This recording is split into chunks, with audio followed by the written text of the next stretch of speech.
భువన చైతన్య ప్రసారం. నమస్కారం.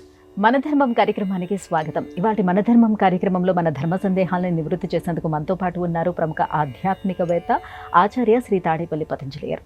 గురుగారు నమస్కారం. శ్రీ దుర్గాదేవి అయి నమః. గురుగారు, ఈరోజు మాస శివరాత్రి. ఈ మాస శివరాత్రి యొక్క విశిష్టత ఏమిటి, ప్రయోజనాలు కూడా తెలియజేయండి. వందే శంభం ఉమాపతిం సురగురుం జగత్కారణం. ఆ మహాశివుని యొక్క స్మరణ జీవులమైనటువంటి మనము ప్రతిరోజు చెయ్యాలి. అందులోనూ శివరాత్రి నాడు ఆ మహానుభావుడి యొక్క లింగోద్భవ వేళ కనుక శివరాత్రి నాడు మనం ప్రతి సంవత్సరం కూడా చాలా విశేషంగా చేస్తాం. ఆ రోజు అమ్మవారికి అయ్యవారికి కళ్యాణం కూడా మనం జరిపిస్తాం.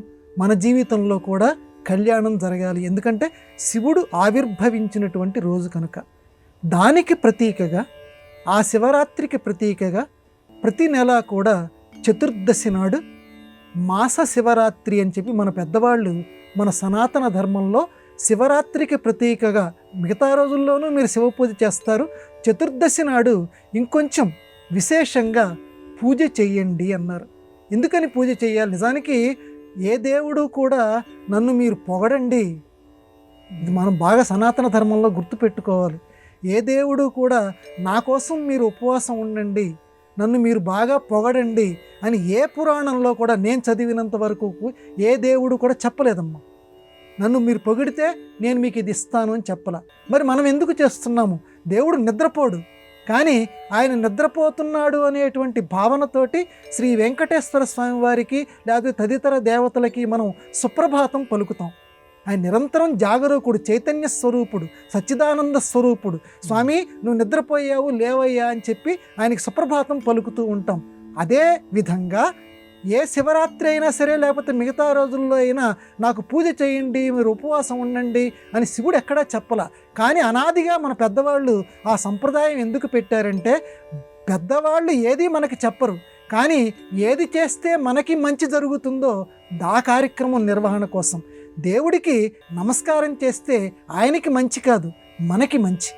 కాబట్టి శివరాత్రి నాడు, ఈ మాస శివరాత్రి నాడు చక్కగా శివరాత్రికి ఏ రకంగా మనం ఉపవాసం ఉంటామో ఆ రకంగానే ఉపవాసం ఉండి శివుడికి ఇష్టమైనటువంటి ఆ తుమ్మి పూలు వాటితోటి చక్కగా శివార్చన గనక చేస్తే ఆ మహానుభావుడు చాలా సంతోషిస్తాడు.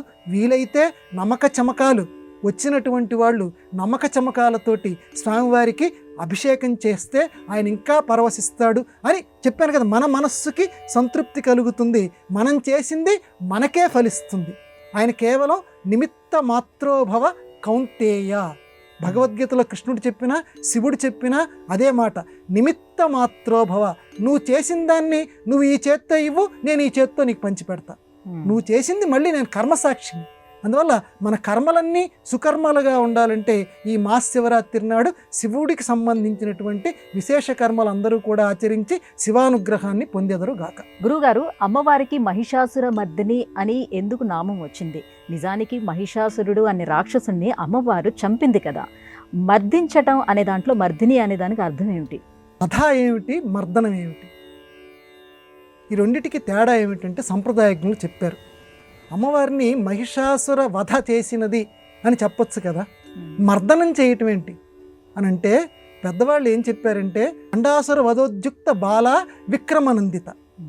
అక్కడ బండాసురుణ్ణి వధించటానికి ప్రయత్నం మొదలుపెట్టినటువంటి బాలాంబాదేవి, పరాక్రమం చేత ఆనందపడినటువంటి దేవి. అక్కడేమో వధ అని వాడారు లలితా సహస్రనామంలో. ఎందుకంటే ఆ వసిన్యాది దేవతలు, పేరుకి వసిన్యాది దేవతలు చెప్పినట్లుగా ఉన్న అది కూడా ఆవిష్కరించింది వ్యాస భగవానుడే. ఇక్కడ మహిషాసుర మర్దిని అన్నారు. అక్కడ వధ ఏమిటి? అక్కడ బాలాంబ అన్న ఇక్కడ అమ్మవారు అన్న ఒకరే కదా. అక్కడ వధ ఏమిటి, ఇక్కడ మర్దనం ఏమిటి అని అంటే, వధకి మర్దనానికి రెండిటికి తేడా ఉందయ్యా అన్నారు. ఏమిటంటే వధ అంటే ఒకేసారి చంపేస్తే దాన్ని వధ అంటారు. ఇక ఆ చంపబడేటువంటి వాడికి ఇక ఎటువంటి బాధ ఉండదు, ఒకేసారి చంపేస్తుంది. శూలం గుచ్చటమో లేకపోతే వాడి తలని నరికేసేయటమో ఒకేసారి జరిగిపోతుంది, అది వధ. కానీ మర్దనం అంటే అలా కాదు. ఈ చెయ్యిని నరికేస్తుంది. వాడు విలవిలలాడిపోతుంటే ఈ రెండో చేతిని మెలితిప్పుతుంది. కాలుని నరికేస్తుంది, రెండో కాలుని మెలితిప్పుతుంది. మర్దనం చేసినట్లుగా దానికంటే ఎంత నరకయాతనో కాలభైరవ యాతనలాగా ఒకేసారి చంపేస్తే పోతుంది. ఒక చేతిని నరికేసేసి రెండో చేతిని మెలితిప్పటం, మర్దనం చేయటం అన్నమాట అండి. అది మర్దించటం బాగా. ఆ రకంగా అవయవాలన్నిటిని, ఈ తలని ఇటువైపు ఉన్నదాన్ని వెనక వైపు ఒక్కసారి ఇలా తిప్పేస్తుంది. అంటే పూర్తిగా ప్రాణం పోకుండా అమ్మ నన్ను చంపేస్తే బాగుండు, పూర్తిగా నేను చనిపోతే బాగుండు అనేటువంటి భావన ఆ మహిషాసురుడికి వచ్చేటట్లుగా, అంటే వాడు చేసినటువంటి ఆ దుష్కృత్యాలకు తగినట్లుగా శరీరంలో ఉన్నటువంటి అన్ని అవయవాల్ని మర్దనం చేసిందట. ఇక నేను భరించలేకపోతున్నాను సుమా, చంపేస్తే బాగుండమ్మా అని అనుకునే స్థితిలో వరకు మర్దించింది. కాబట్టి అమ్మని అయ్యిక్కు మనస్సు మనస్సమత మమతా సమతావక పాదం అని చెప్పి అమ్మవారిని ఆ రామకృష్ణ కవి అంత గొప్పగా పొగుడుతారు మహిషాసుర మర్దిని స్తోత్రంలో. అందువల్ల మర్దనము అంటే పూర్తిగా ప్రాణం పోదు, ఒక అవయవం తీసేసి ఇంకొక అవయవాన్ని నలిపివేసేయటం. ఆ రకంగా తీసి చంపటం అంటారు చూడండి, ఆ రకంగా చంపింది మహిషాసురుడిని. కానీ భండాసురుడు కొంచెం మహిషాసురుడి కంటే తక్కువ పాపం చేశాడేమో తెలియదు, కానీ ఈ అమ్మ మాత్రం అక్కడ బాల అతన్ని వధించింది, ఒకేసారి చంపివేసింది. ఇది అందువల్ల వధకి మర్దనానికి ఉన్నటువంటి తేడా ఇది మహిషాసుర మర్దిని అని అందుకన్నారు. గురువుగారు, ఆలయ త్రయం అంటే ఏమిటి? ఆ మూడింటి ప్రత్యేకత ఏమిటి? త్రయము అంటే మూడు. ఈ మూడు ఆలయాలే. కలియుగంలో కూడా ఈ మూడు ఆలయాలని ప్రతి వాళ్ళని కూడా సందర్శించాలి. పెద్దలు చెప్పారు సనాతన ధర్మంలో. ఏమిటండి ఆ మూడు ఆలయాలు? ఒకటి అందరికీ తెలిసినటువంటిది దేవాలయం. వీలుంటే రోజు వెళ్ళు, లేదా కనీసం వారానికి ఒకసారైనా, 4 రోజులకు ఒకసారైనా, కనీసం పండగలప్పుడైనా దేవాలయానికి వెళ్ళు. ఇంట్లోనే పూజ చేసుకుంటాను కదండి, ఇంట్లో ఉన్న దేవుడే అంతటా ఉన్నాడు కదండి. మళ్ళీ దేవాలయానికి ప్రత్యేకత అంటే దేవాలయంలో ప్రాణప్రతిష్ఠ జరుగుతుంది. నీ ఇంట్లో ప్రాణప్రతిష్ఠ లేదు. దేవాలయంలో మంత్రసహితంగా అనేక మంది పీఠాధిపతులు వీళ్ళు మంత్రసహితంగా అక్కడ ప్రాణప్రతిష్ఠ చేశారు. కాబట్టి నీకు అది మంచి విలువనిస్తుంది, నీకు చక్కటి ఫలితాన్ని అందచేస్తుంది. కాబట్టి ఆ విగ్రహం ఉన్నటువంటి ఆ ప్రాణప్రతిష్ఠ జరిగినటువంటి అమ్మవారికో అయ్యవారికో నువ్వు నమస్కారం చేసుకోవటానికి నీకు వీలున్నప్పుడల్లా సందర్శించు. ఇంకొకటి, మహానుభావులు అనేక మంది సందర్శించటం వల్ల వారి పాదధూళితోటి పవిత్రమవుతుంది ఆ స్థలం కూడా. కాబట్టి దేవాలయాన్ని ప్రతి వాళ్ళు సందర్శించాలి. ఒకటి దేవాలయం. రెండవది గ్రంథాలయం. ఇది కూడా సనాతన ధర్మాలు అంటే దేవాలయానికి ఎంత విలువ ఇచ్చారో మన సంప్రదాయంలో గ్రంథాలయానికి కూడా అంత విలువనిచ్చారు. అంటే పుస్తక పఠనాలయం. ప్రతి వాళ్ళం కూడా ప్రతిరోజు ఎంతో కొంత పుస్తకాన్ని చదవాలి. ఎంతో అంటే ఈ ఆధునిక సాంకేతిక యుగంలో కూడా ఈ మాట అందరికీ శిరోధార్యం. ఏదో ఒక పుస్తకం, నీకు నచ్చినటువంటి పుస్తకం మొత్తం చదివినా సంతోషమే, లేకపోతే కొంత అయినా చదివినా సంతోషమే. ఆంధ్రకేసరి టంగుటూరి ప్రకాశం పంతులు గారు రోజుకి కొన్ని గంటల పాటు అలా కూర్చొని చదివేవారు. వివేకానంద స్వామి, మనం చరిత్రలు చదువుతుంటే, వాళ్ళ ఆత్మకథలు చదువుతుంటే పొంగిపోతాం. అన్ని పుస్తకాలు చదివారు కాబట్టే ఆ పుస్తక సారంతో వాళ్ళు అనర్గళంగా మాట్లాడగలిగారు, లోకానికి అంత విజ్ఞాన సంపదని పంచిపెట్టారు. ఎంతోమంది మహానుభావులు పుస్తకాలు చదివి గొప్పవాళ్ళు అయ్యారు. అటువంటి గొప్పవాళ్ళు రాసినటువంటి పుస్తకాలు, ఆ పుస్తకాలకి మనం నమస్కారం చేసుకుంటూ ఎంతో కొంత పుస్తకాలు చదవాలి. ఆ పుస్తక ఆలయాలు కూడా సరస్వతీ దేవాలయాల కింద భావించి వాటికి మనం ప్రోత్సాహం ఇవ్వమంది సనాతన సంప్రదాయం. ఇక మూడవది విద్యాలయం. విద్యాలయము అంటే అది పాఠశాల కావచ్చు, కళాశాల కావచ్చు, విశ్వవిద్యాలయం కావచ్చు, ఏదైనా కావచ్చు. ఈ దేవాలయం ఎటువంటిదో, గ్రంథాలయం ఎటువంటిదో, విద్యాలయం కూడా అటువంటిదే. విద్యకి ఆలయం, కానీ విద్యని లయం చేయకూడదు. లయం అంటే నాశనం. విద్యాలయంలో విద్యకి ఎప్పుడూ నాశనం జరగకూడదు. విద్య ఒక దేవాలయంలో ఉన్న దేవతకి ఏ రకంగా మనం పూజా పునస్కారాలు జరిపించి ఎంతో మహిమాన్వితంగా ఆవిడ్ని పూజ చేస్తామో, విద్యాలయంలో కూడా గురువుని దేవుడి కింద భావించి, అది ఒక పవిత్రమైనటువంటి దేవాలయం కింద భావించి ప్రతి వాళ్ళం కూడా విద్యని అర్థించాలి, విద్యని నేర్చుకోవాలి. అంత వినయశీలంతో ఉండాలి. వంగినటువంటి స్వభావం. వినయశీలం అంటే గురువే నాకంటే అధికుడు, ఆ గురువుగారికి ఏం తెలుసు, నాకంటే ఆయనకంటే నాకెక్కువ సాంకేతికత పరిజ్ఞానం వచ్చు అని ఏనాడు కూడా భావించకూడదు ఏ విద్యార్థి కూడా. ఒకవేళ ఆయనకంటే ఎక్కువగా ఈయనకి సాంకేతికత వచ్చినా గురువుగారి ముందు ఎప్పుడు నేను చిన్నవాడినే అనే భావనతోటి ఉంటే విద్య నీకు చక్కగా వస్తుందని పెద్దవాళ్ళు చెప్పారు. కనుక విద్యాలయంలో చాలా శ్రద్ధగా క్రమశిక్షణతోటి ఉండి అక్కడ సరస్వతీదేవి అర్చనగా చదువుని నేర్చుకో అన్నారు. కాబట్టి ఈ మూడింటికి, విద్యాలయం, గ్రంథాలయం, దేవాలయం, ఈ మూడింటిని ఆలయత్రయము అంటారు. ఈ ఆలయత్రయాన్ని సనాతన సంప్రదాయంలో అందరూ గౌరవించెదరుగాక. గురుగారు, ఎవరి పేరు వాళ్ళు చెప్పుకోకూడదని అంటారు. మన సంప్రదాయంలో ఆ నియమం ఉందా? ఉందమ్మా. ఆత్మనామ గురోర్నామ నామాతికృపణస్య చ జ్యేష్ఠాపత్య కలత్రయోహో. వీళ్ళ పేర్లు చెప్పకూడదు. అది చెప్తే దోషం అంటోంది మన సంప్రదాయం, మన సనాతన ధర్మం. మొట్టమొదట ఆత్మనామ అంటే తన పేరు తను ఎప్పుడూ కూడా చెప్పుకోకూడదు. నేను గురువుగారి పాదాలకి నమస్కారం చేస్తున్న వేళ గురువుగారు నన్ను పతంజలి అని పిలుస్తారు. నీ పేరేమిటి అని ఎవరైనా అడిగితే నేను ఆ రకంగా జవాబు చెప్పాలి. అంతేగాని నా పేరు పతంజలి అని చెప్పవద్దంది. చెప్తే ఏంటట వెంటనే మనకి ప్రశ్న, ఆయుష్ తగ్గిపోతుంది. 80 సంవత్సరాలు బతకవలసిన వాడు 60 సంవత్సరాలే బతుకుతాడు. అది మన ధర్మశాస్త్రం చెబుతున్నటువంటి మాట. కాబట్టి ఆత్మనామ, తన పేరు చెప్పొద్దు. ఒకవేళ చెప్పవలసిన సందర్భమే తప్పనిసరి పరిస్థితి వస్తే ఇందాకట్లాగా చెప్పాలి. గురోర్నామ, గురువు గారి పేరు కూడా చెప్పకూడదు. నీ గురువు ఎవర్రా అంటే ఫలానా సుబ్రహ్మణ్య దీక్షితులు అని చెప్పకూడదు.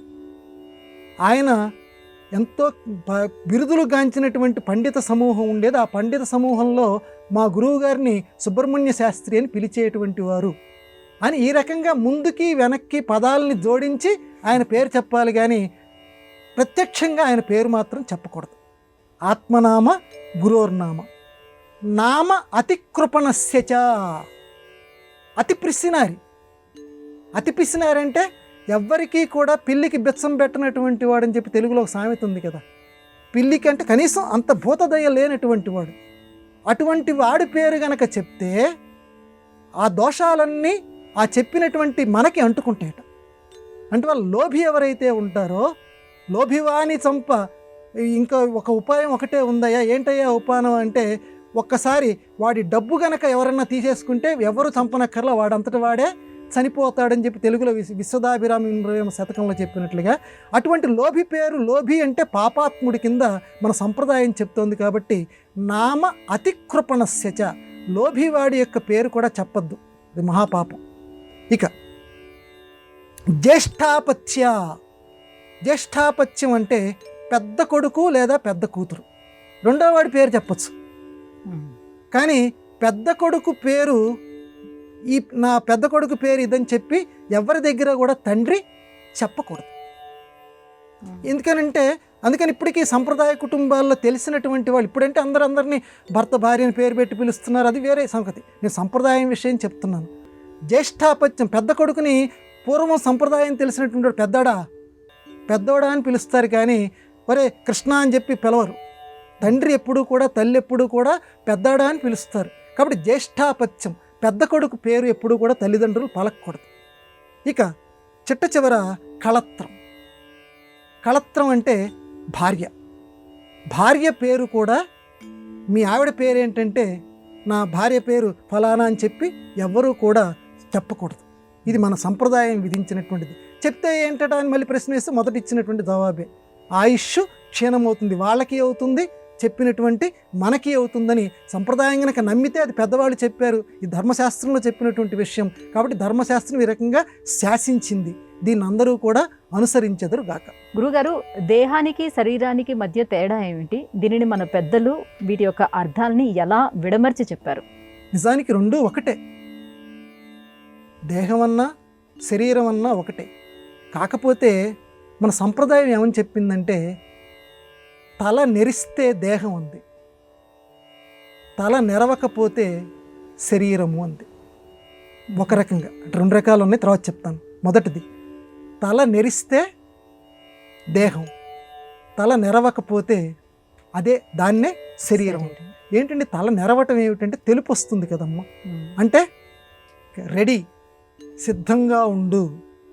తెలుపు వచ్చింది అని అంటే మృత్యుదేవత కౌగిల్లోకి వెళ్ళబోతున్నావు. కాబట్టి చేయదలుచుకున్నటువంటి ధర్మం ఏదో వెంటనే చేసేస్తూ ఉండు. ఎప్పుడు మృత్యుదేవత నిన్ను తీసుకొని వెళుతుందో తెలియదు. కాబట్టి అంటే ముసలితనం వచ్చింది నీకు అని చెప్పడం కోసం, ఇక ముసలితనంలోకి నువ్వు ప్రవేశిస్తున్నావు అని చెప్పడం కోసం. అది పూర్వకాలం. ఇప్పుడంటే చిన్నపిల్లలకు కూడా తల నిరుస్తుంది, అది వేరే సంగతి. నేను ఈ విషయం చెప్పట్లా. పూర్వకాలంలో కొంచెం 40-50 ఏళ్ళు వస్తేనే తలలు నెరిసేవి. అందువల్ల తల నెరుస్తోంది ఏనంటే ఇక నీకు ముసలితనం రాబోతోంది, ధర్మకార్యాలు ఏవైతే అనుకుంటున్నావో అవన్నీ చేసేయి అని. అప్పుడు దాన్ని దేహము అని పిలవాలి అన్నది. తల నెరవకపోతే శరీరం. అప్పటి వరకు కూడా నువ్వు అంతగా చింతించవలసినటువంటి అవసరం ఏమీ లేదు, ఇంకా నీకు ముహూర్తం ఉన్నది అని ఒక ఊరడింపు కింద దాన్ని శరీరము అన్నారు. శరీరం ఆద్యం ఖలు ధర్మ సాధనం, దేహం ఖలు ధర్మ సాధనం అల్ల. చాలా జాగ్రత్తగా మనం గమనించాలి. శరీరం ఆద్యం ఖలు ధర్మ సాధనం. శివుడంతటి వాడు కుమార సంభవ మహాకావ్యంలో పార్వతీదేవితోటి చెప్తాడు, తపస్సు చేత నీ శరీరాన్ని ఎందుకు నువ్వు కృషింప చేసుకుంటున్నావు? శరీరం అనే పదం వాడాడు అక్కడ. నీ శరీరాన్ని ఎందుకు కృషింప చేసుకుంటున్నావు? ఓ బిచ్చగాడు ఆయన, శ్మశానాల్లో తిరిగే ఆయన. ఆయన కోసం ఇంత తపస్సు. అపర్ణ, నువ్వు ఎందుకు తపస్సు చేసుకుంటున్నావు? నీ శరీరాన్ని ఎందుకు నాశనం చేసుకుంటున్నావు? శరీరం ఆద్యం ఖలు ధర్మ సాధనం. ధర్మాన్ని నెరవేర్చుకోవాలంటే ముందు శరీరం అనేది ఒకటి ఉండాలి కదా. శరీరాన్ని కాపాడుకో. ఇంతగా ఉపవాసాలుంటూ ఆకులు మాత్రమే తింటూ ఆయన కోసం ఎందుకు తపస్సు అని శివుడు చెప్తాడు. అందువల్ల శరీరం ఎప్పటి వరకు తల నెరిసేంత వరకు ఉండేటువంటిది శరీరం. ఈ శరీరం ఉన్నంత వరకు ఓపిక ఉంటుంది. అంటే ముసలితనంలో వస్తే అంత ఓపిక ఉండదు. కాబట్టి ముసలితనం రాకముందు ఉండేటువంటి శరీరం ఉంటుంది. కాబట్టి అప్పుడు ధర్మ కార్యక్రమాలన్నీ కూడా, ఒక యజ్ఞం చేయదలుచుకున్నావా, ఏదైనా దేవాలయం కట్టించదలుచుకున్నావా, ఒక చెరువు తవ్వించదలుచుకున్నావా, నలుగురికి ఉపయోగపడే పని చేయదలుచుకున్నావా, ఇవన్నీ శరీరంతో చెయ్యాలి. ధర్మ సాధనం. దేహం అంటే తల నెరిసింది, దేహం వచ్చేసింది. ఏమైనా చదవాల్సినవి ఉంటే చదివేసాయి. భాగవతం 7 రోజుల్లో చదవాలి, చదివేసేసాయి. ఇంకా ఏమైనా పుస్తకాలు ఏమైనా చదవాలంటే చదివేయి. ఎవరికైనా మేలు చేయాలనుకుంటే వెంటనే చేసాయి. ఇది ఒక అర్థం. ఇంకొక అర్థం కూడా చెప్తాను. శరీరం అని అంటే శీర్యతే ఇది శరీరం, నశించిపోయేటువంటిది. దహ్యతే ఇది దేహం, దహించబడేటువంటిది దేహం. ఇది రెండవ అర్థం. కనుక ఈ చక్కటి విశ్లేషణ మనం అర్థం చేసుకొని, శరీరం ఉండంగానే, దీపం ఉండంగానే ఇల్లు చక్కబెట్టుకున్నట్టుగానే శరీరం అనేది అంటే తలలు నెరవకుండా, అంటే ముసలితనం రాకమునిపే శరీరంలో దృఢత్వం ఉన్నప్పుడే చేయదలుచుకున్న ధర్మ కార్యక్రమాలు అందరూ చేసేదరు గాక. గురుగారు, భగవంతుణ్ణి హృదయంలో కొలవాలని సనాతన ధర్మం ఏ గ్రంథం ద్వారా మనకు బోధించింది? భగవంతుణ్ణి ఎప్పుడూ కూడా హృదయంలో కొలవాలి. ఇది చెప్పినటువంటిది భాగవతం అనేటువంటి గ్రంథం. వేదవ్యాసుడు రచించినటువంటి భాగవతం అనే గ్రంథం మనకి చెప్పింది. ఎక్కడ చెప్పింది? వసుదేవుడు కథ మనందరికీ తెలుసు. వసుదేవుడు, దేవకీదేవి వీళ్ళు కారాగారంలో ఉండగా అష్టమ గర్భంలో శ్రీకృష్ణ భగవానుడు జన్మించాడు. ఆ జన్మించిన తర్వాత ఆ మహానుభావుడు ఆ పుట్టుక్కి ముందే వీళ్ళకి మహావిష్ణువు రూపంలో సాక్షాత్కరించి ఆ దేవదేవుడు చెప్పాడు, నన్ను ఇక్కడి నుంచి మీరు రేపల్లెకి తీసుకొని వెళ్ళండి. అక్కడ ఈపాటికే యోగమాయ జన్మించి ఉంది, ఆవిడ్ని ఇక్కడికి తీసుకొని రండి అని చెప్పి, మీకు ఎటువంటి అడ్డంకి ఉండదు, నన్ను తీసుకొని అక్కడికి వెళ్ళండి అని చెప్పి చిన్నపిల్లవాడి కింద వాళ్ళకి జన్మించాడు. చిన్నపిల్లవాడు జన్మించిన తర్వాత వసుదేవుడు ఆ బాలకృష్ణుని భగవంతుడి యొక్క ఆజ్ఞని శిరోధార్యంగా భావించి హృదయం మీద పెట్టుకొని తీసుకెళ్తాడు. ఇక్కడ చాలా జాగ్రత్తగా మనం గమనించాలి. చాలామంది తెలియనటువంటి వాళ్ళు నెత్తి మీద ఒక బుట్ట పెట్టుకొని, ఆ బుట్టలో శ్రీకృష్ణుణ్ణి పెట్టుకొని, ఆ బాలకృష్ణుణ్ణి పెట్టుకొని యమునా నదిని దాటాడు అని తెలియనటువంటి వాళ్ళు, సినిమాల్లోనూ వీటిల్లో చూపించినటువంటి వాళ్ళు రాస్తున్నారు. చాలామంది చూస్తున్నారు, అదే నిజమని నమ్ముతున్నారు. భాగవతం చదివితే, పోతన్న గారి భాగవతం చదివినా, సంస్కృత భాగవతం చదివినా అందులో స్పష్టంగా రాశారు, హృదయం మీద పెట్టుకొని వెళ్ళాడు వసుదేవుడు. ఇలా హృదయం మీద ఇలా పెట్టుకొని వెళ్ళాడట, నెత్తి మీద పెట్టుకొని వెళ్ళా. ఎందుకండి హృదయం మీద పెట్టుకొని వెళ్ళాడు బాలకృష్ణుణ్ణి? ఆయన దాటవలసింది యమునా నది. యమునా నదిని దాటాలి. యమునా నదిని దాటితేనే రేపల్లె వస్తుంది. ప్రతిదీ కూడా ప్రతీకాత్మకం మన సనాతన ధర్మంలో. యమున అంటే కాలము అని అర్థం. ఎవరికి వారే యమునా తీరే. ఇది మన తెలుగులో బాగా నలిగినటువంటి పదబంధం. ఎవరికి వారే యమునా తీరే. యమునా తీరంలో ఎవరికి వారే వస్తుంటారు, పోతుంటారు. ఈ లోకంలో మానవులు ప్రవాహంలో కట్టెలు అటొక్క కట్టె ఇటొక్క కట్టె వస్తుంది, రెండు కట్టెలు ఒకసారి ఇలా కలుస్తాయి, కొంతకాలం అలా ప్రయాణం చేస్తాయి నీటి ప్రవాహంలో. మళ్ళీ ఈ కట్టె ఇటు వెళ్ళిపోతుంది, ఈ కట్టె ఇటు వెళ్ళిపోతుంది. అలాగే భార్య భర్త, ఇటొక్క కట్టె వస్తుంది, ఇటొక్క కట్టె వస్తుంది, రెండు ఇలా కలుస్తాయి ప్రవాహంలో, సంసార ప్రవాహంలో రెండు కొట్టుకుపోతుంటాయి. మళ్ళీ ఈ కట్టె ఇటు పోతుంది, ఈ కట్టె ఇటు పోతుంది. ఎవరికి వారే యమునా తీరే. ఎక్కడో పుడతారు, ఎక్కడో పెరుగుతారని చలనచిత్ర గీతం కూడా ఉంది. సరే, యమున అంటే ఇక్కడ మన ప్రధాన అర్థం ఏంటంటే కాలం. కాలం ఎవరికి దారి తీస్తుంది, ఎవరికి దారినిస్తుంది. అప్పటి వరకు అసలు సముద్రం అనేది కానీ నది కానీ మధ్యలో చీలిపోవటం అంటూ ఎప్పుడు ఉండదు. కాలం ఎప్పుడు ఆగిపోవటం అంటూ ఉండదు. కాలం ఎప్పుడు మధ్యలోంచి మీరు వెళ్ళండి అని ఎక్కడ సంధివ్వదు. కానీ వసుదేవుడికి మాత్రం సంధిచ్చింది. అటు చీలిపోయింది, ఇటు చీలిపోయింది, మధ్యలో దారినిచ్చింది యమున. దారినిచ్చి ఆ దారిలో కూడా నడుచుకుంటూ వెళ్ళాడు. ఎందుకని వెళ్ళగలిగాడు వసుదేవుడు? చక్కటి వ్యాఖ్యానం అమ్మ శ్రీధరీయుడు అని చెప్పి ఆయన వ్యాఖ్యానం రాశాడు భాగవతానికి.